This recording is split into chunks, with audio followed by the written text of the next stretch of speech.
Great morning, holy brothers and sisters! For the 25th of SHEVAT in the Kitzur Likutei Moharan, today's lesson will be called Radiant Rainbows. Teaching number 42, Vayar B'tzar Lahem. He saw their distress. Tehillim 106:44. Strict judgments are mitigated through song, for the voice of a person singing contains the three colors of the rainbow, which are the three basic elements that make up the voice: fire, water, and air. The breath is warm like fire, moist like water, and consists of air. These three elements correspond to the three patriarchs, who are called the three radiant colors of the garment of the Divine Presence. The Divine Presence is identified with the rainbow, Zohar 3, 215a, Chagiga 16a, and these three colors of the rainbow are the three patriarchs. Now, when the Divine Presence dresses in her radiant garments, the verse is then fulfilled, I will see it to remember the eternal covenant, Bereshit 9:16. This verse refers to the rainbow that God placed in the sky after the flood to remind him, so to speak, of his covenant, his promise to never again inundate the world. And when God sees the Divine Presence dressed in her radiant garments, then the anger of the king subsides.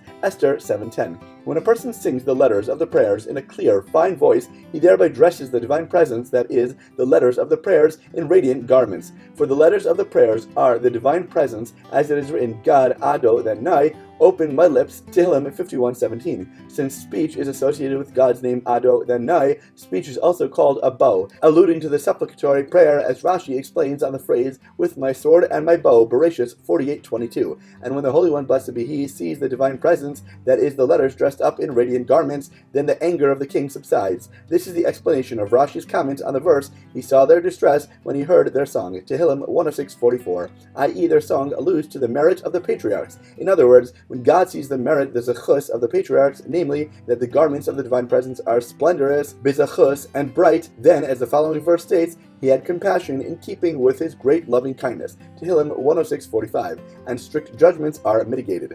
Rainbows radiantly rock roughness, and songs soothe and subdue strictnesses. Also, through faith in the sages, namely by believing that all things they do and say are by no means simple and obvious, but rather they contain deep secrets, through this faith a person dresses up the rainbow in radiant garments, and strict judgments are mitigated. For the tzaddik is identified with the rainbow, as Rabbi Shimon Bar Yochai said to Rabbi Shua ben Levi, did a rainbow appear during your lifetime? Kesuvos 77b, Zohar 3, 215. The reason for this association is that everything he does, the tzaddik radiates light to the Divine Presence, thereby removing her simple dark garments in order to adorn her in the colored radiant garments of the secrets of the Torah. And the secrets of the Torah are called its light.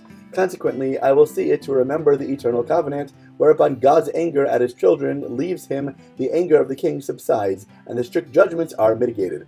Faith in fathers and spiritual sages develop deepness and diminish darknesses. As always, thank you so much for learning together. If you enjoyed this lesson, please remember to like, comment, share, and borrow, and please God, we'll learn again tomorrow.